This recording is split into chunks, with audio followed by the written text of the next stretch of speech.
good morning, good afternoon, good evening. So, ito na pala ang Hindi mo nga ilaw dyan. update. Oo. Ito na siya, nalagyan ng pangalan, titito, siyempre, kailangan yan. Yung ibang di naglalagyan na, tas inaano pa sa school. Oh, mawawala pa. Ito siya.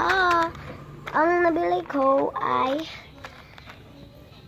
60 pieces. So, open natin. Kanina ko pa talaga na-open na gamit. Like ito. Siyempre, excited ako. Ayun, gawin. Yung mga colors niya, pakita ko sa inyo sa ilalim. Kasi sa ilalim lang makikita. Kasi, so, dito, ayun yung mga colors. So, part 3, kung masubukan natin. Bye!